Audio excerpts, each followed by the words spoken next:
the reality is, and this is something that a lot of, especially Christians, do not know, American Christians do not know, is that it was by no means a foregone conclusion that when they established the Jewish state in Israel, that they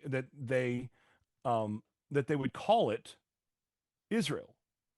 Initially, it was expected that they would call it Judea or something like that. Interesting. That was the expectation. Actually, I have in front of me a copy, a PDF copy of Harry Truman on May 14th, 1948. He had an official letter that he signed recognizing the new Jewish state right as it was being established. And the interesting thing about this letter in May 14th, 1948 is it shows that they didn't know it was going to be called Israel. Because the text of the letter says this government has been informed that a Jewish state has been proclaimed in Palestine, and recognition has been requested by the provisional government thereof. The United States recognizes the provisional government as the de facto authority of the new Jewish state. And then Jewish state is crossed out, and then state of Israel is written in handwritten after this had been printed. That's written in, and Harry Truman had signed it, but they put that in state of Israel because it caught them by that this was not called the Jewish state or Judea or something like that. Mm-hmm. Instead, it was sort of a last minute decision right before they declared the state that they would call it that. There were actually several other names that were in play at the time. So they looked at Judea or Judah. Zion was one of the front runners at one point. Evel was actually one of the words, which is the Hebrew word for Hebrew, actually, or it's derived from that.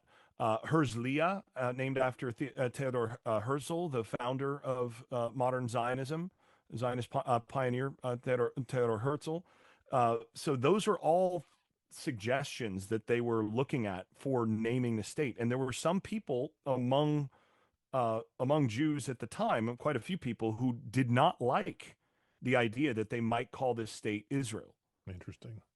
Because among Orthodox Jews especially, that could be seen as implying that this secular state was in a secular state of Jews rather than of all Israelites and so on, that this secular state, it would imply potentially among some, or would be taken as implying that this was the miraculous restored Israel that was prophesied in the prophets and all of that, that this is God's promise. And the Orthodox were, especially the Orthodox, but they weren't the only ones, but among the reasons that there was some opposition about this is they were concerned that that would be the way that this would be received or understood. And they wanted to be able... Their fears were not unjustified then. Right. They wanted to make sure to differentiate the future hope of Israel, current Jewish state, which was a necessary thing. I mean, look at what the reason for the Jewish state is legitimate, right?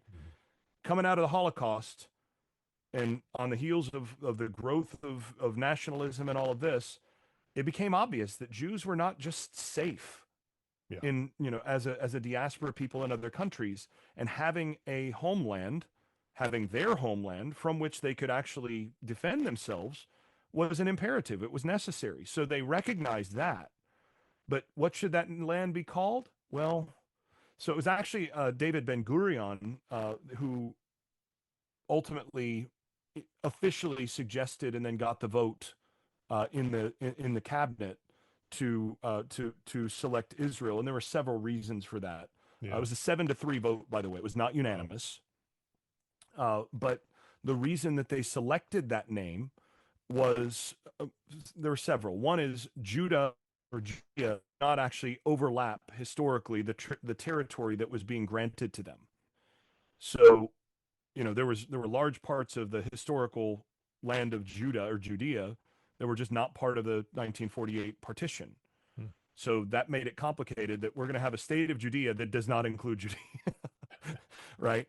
And then the other thing is Zion was another one. So that was a natural suggestion, given that the movement that gave rise to the new state was called Zionism.